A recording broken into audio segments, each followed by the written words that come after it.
Welcome to the Conscious Sexuality Summit. I'm your host, Mariah Freya, and I'm super glad you're tuning in today because I am stoked to introduce you to my wonderful guest today, to whom I have great admiration for. I'm very honored to have him on the summit. He's an educated electrical engineer, and at the age of 16, he started his spiritual studies. And in 1998, he took full sannyasin vows at the Kumbh Mela in India. So he founded later on today's largest yoga school in Denmark and is also now based in Thailand, where he built Agama, a yoga university for really strong, amazing spiritual growth. He passionately teaches an authentic and ancient system of the Indian and Tibetan yoga. And personally, he kickstarted my spiritual journey, and I'm very grateful for that. And I know that he really kickstarted many thousands of other individuals. His name is Swami Vivekananda. Welcome. Yeah, thank you very much. You sound a bit excited. Yeah, I'm really excited to have you. It's really an honor for me and that you be hosting and, part of this summit. So it's going to be a really beautiful interview, and I'm so glad you're with me. Swami, at Agama, you offer a wide range of authentic and spiritual teachings, as well as tantra retreats and trainings for individuals who want to maybe explore the tantric system for their spiritual evolution, right? So that's why I invited you to talk with me about sex as a means to spiritual evolution. So when we look at sex... It's a very timely discussion because modern times require it a lot. I've encountered several gurus in my life who are of the opinion that Tantra becomes more and more significant in these late modern times. Yeah, and when we look at sexuality, I mean, it's somehow everywhere. And when we look at Tantra, it is promising that sexuality is a tool for our spiritual evolution. But why isn't everyone enlightened yet? Why is it not happening for the people? Why is it so hard for people to, transform through their sex? Because it is not sex, which is a tool for spiritual enlightenment or development. It is conscious sex. It is manipulated sex, if you want to use a strong word, which is that tool. Normal sex, the spontaneous sex, we can call it animal sex without any diminishing of it, is not a tool for spiritual development. Sex has to be performed, if you want, in a certain way so that it is a spiritual method. Sex can become a spiritual method if it is done right. Mm-hmm. It is exactly like the venom of the bee. As long as it is just venom of the bee, it's just that from nature, but it can be turned into medication, it can be turned into medicine. So it is the gift of the human being that the human being, having deliberate reason and consciousness, can actually turn the sex into more than what it was planned to be. In the case of the animal, the sex is just procreation. The sex is just reproduction. In the case of the human being, it becomes way, way more. And simple statistics, simple studies about the biology, the physiology of sexuality show that we are eminently different from animals in the way we do sex, in the way we understand sex, in the way in which sex reflects in our life. So let's make it clear, it's a detail of language. It's not sex which is a tool for enlightenment, it is special sex, which is adjusted, sex which is consciously modified so that it can serve as a method for that. Then, yes, it becomes a powerful method of spiritual transformation. So when we are just seeking the pleasure and the lust and, the animalistic side of things, this won't lead us anywhere compared to what you just said, like sex with something, manipulated, or as conscious sex. You are perfectly right, because these are the two pitfalls. Not necessarily pitfalls in the meaning of a moral decadence, on the contrary, but the two pitfalls in the meaning that we are looking in a different direction. Either we choose sex for procreation and reproduction, or we choose sex simply for fun, for seeking just the pleasure of it. But there is a third option, that Right. we use sex as a method of self-improvement, as a method of self-knowledge, as a method of exploring ourselves and the partner and the reality in which we live. So sex has to be done exactly in this deliberate way.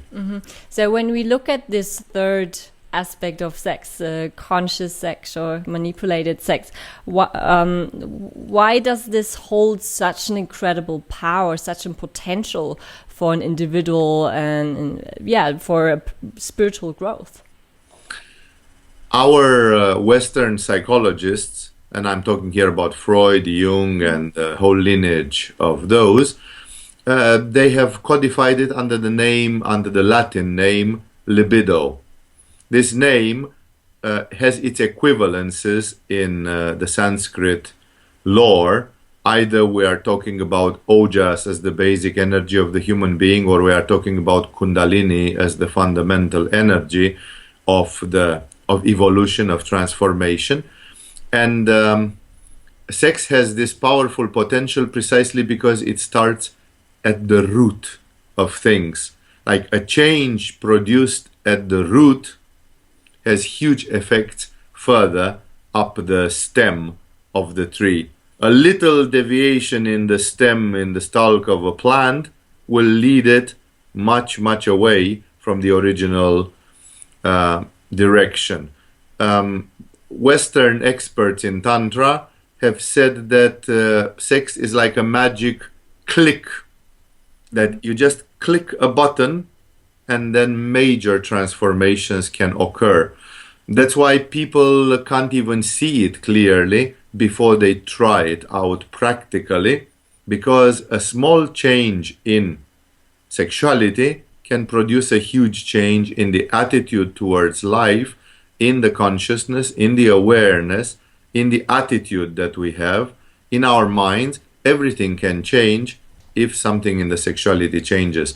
So sex has such a power. Your question is part of it metaphysical, and I'm trying to keep it down and simple. Sex is so powerful simply because it represents a basic energy of the human being and of the universe. Metaphysically, the universe can be described by numbers, and the highest number, the first number in the series, is 1. And 1 cannot be explained with the mind, because the mind does not understand oneness.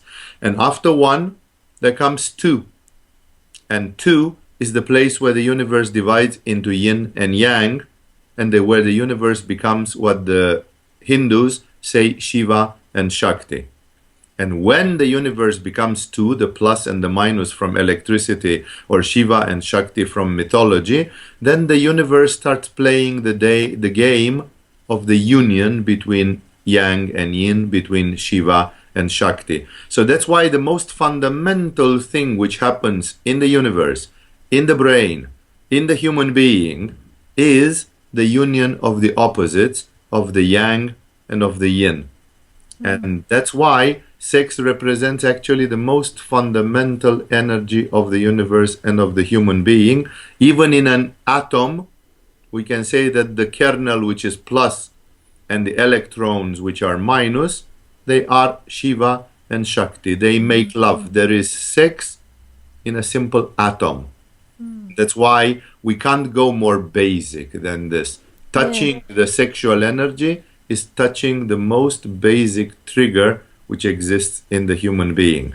Changing sex can change our lives and can change all the energies that we're dealing with. I remember when I started joining one of Agama's programs, it was the workshop, the tantric workshop in Rishikesh. And so I really had that desire of going into my sexuality. And I mean, I ended up, studying with you for over 3 years spirituality. And I think it's such an interesting aspect that people come from this very basic interest of sexuality and maybe just good orgasms, and you provide a system where people really get curious about the deeper search and the spiritual search, and that is very interesting to me. So when you see students coming to you from that sexual urge, like what is your number one practice that you provide, and what do you offer to students, and to transform their sex lives and to really make it a more enlightenment practice? I think first the human being needs to have the opportunity to explore. In India, they say that first you get guided by the tradition, like what has been written, the historical sources. Then you get guided by the opinion of your guru or of your teacher. And then the third thing, which is the foundation, is your experience. So when people had their own experience, then they can draw conclusions, then they can see what it really is.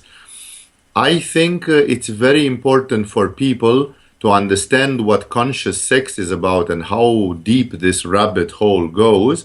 It's very important for them to have the opportunity to taste what conscious sex and sex with sublimation really does to the human being. We recommend to people, and it's something which I would recommend to your people, I would recommend to, first of all, prolong the sexual union. That simply says normal statistics show that a regular sexual union lasts somewhere around 6-7 minutes. That's the average in Europe and in North America. When sex is averagely lasting 6-7 minutes, that honestly, even if you have made a good foreplay to it, doesn't really give even the opportunity to get started. Right. And therefore, people first of all have to stay in that space. When a man and a woman make love, and those 5-10 minutes are passing, something is building up. And most people don't resist that pressure, and they immediately explode when that pressure is building up. It's exactly like somebody who is not used to having money, and then when they get a little bit of money, they immediately spend it on something which triggers their fantasy, something which they have been awaiting for long. But one has to become used to the fact to stay in that state. Staying in that state is like an altered state of consciousness. In the moment when you make love more than 5-10 minutes, and you have to hold it back, and hold it back, and hold it back, and postpone, and postpone, and postpone, the human being is like getting drunk. Literally, the brain produces very, very important chemicals, and those chemicals are putting the human being in a state of trance, in a state of which is similar to drunkenness. We would call it the drunkenness of sex. Most people love this drunkenness of sex, but they cannot tolerate it for more than 2-3 minutes. And then they explode, then they lose completely control. Tantra which is called riding the tiger in Bengal, and in some Tibetan circles is called walking on the razor's edge, is exactly this skillfulness to go into that state of consciousness and first of all learn to stay there for a long time. Like, what would happen if people would be in this condition of pre-orgasmic sex, not for 2 minutes, but for 20 minutes, for 30 minutes, for 45 minutes. these changes would multiply and multiply, and they would tumble down that rabbit hole much, much further. And then things would start opening up in their heart, in their mind, and transformation will become possible. That's why the first practice which needs to be done is prolong your sexuality. Hold back. I'm not going to make now a savant course about how to hold back. Everybody who is minimally experienced into sexual activity will discover ways of controlling oneself, of holding back, of postponing. And when postponing, take as a target, the first thing for the beginner who doesn't know much about chakras, kundalini, sublimation of energy, and other things, is at least this step.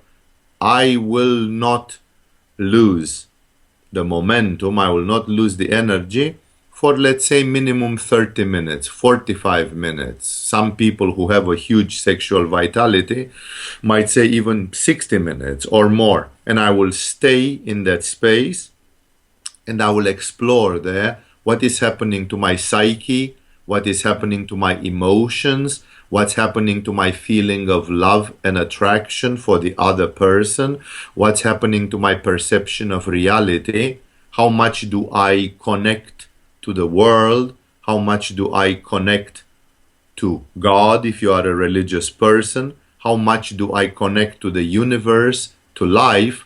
Like, use that altered state of consciousness which results from love and sex, use it as a springboard for seeing yourself, for seeing the other, for understanding the relationship between you, and for seeing reality, for seeing life, for seeing the universe. That's why my first recipe, which we give in the workshop, as you probably remember, is this: prolong the lovemaking. Learn the art of not just exploding without a control, just being carried out by some physiological forces in your body, but learn to postpone, learn to last for a long time, and then a lot of things can happen in that time. Mm-hmm. Using this as a platform, I need to say this, using this as a platform, of course, then there are additional things, like in that state, what's happening when somebody starts praying, meditating, using a mantra, concentrating the attention on a chakra, and other such things, which are exactly the speciality of different schools, of different teachers. But always the foundation, the platform, is this, that the platform is that nothing can be done without first prolonging the lovemaking and going into that altered state of consciousness which results. Do you recommend that, because, when we start on this journey of conscious sexuality, that there is like a certain intention that we put into the lovemaking, so, that actually leads to a more altered state. So, because when we're just building up that energy, right, like we might just have, or at least a man might just have those blue balls in the end. So, how to transform that? These are specific obstacles for beginners. And if you are talking about putting a purpose, setting a purpose in the lovemaking, in prolonging itself, in lasting for long and exploring what results from it, that is excellent for the beginners. And anybody who will come to an experienced Tantra teacher will receive practical solutions for blue balls and other minor inconveniences like this, which of course everybody has encountered in Tantra.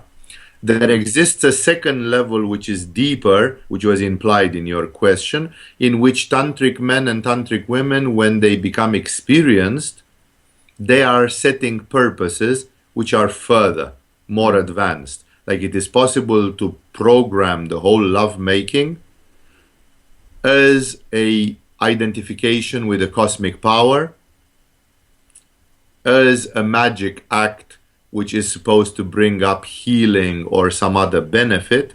So there are, of course, deeper applications of Tantra, but those are not for the people who are seeking timidly the shy beginnings of it. For the shy beginnings, this is the setting. This is the goal that you are setting. The goal is that I want to give myself 30 minutes, 45 minutes, 1 hour, or even more, in which I'm not preoccupied by the animalistic development of the sexual act. I'm preoccupied by staying in that space and exploring that space, especially if I have some instruments. Like the simple thing would be focusing on the third eye.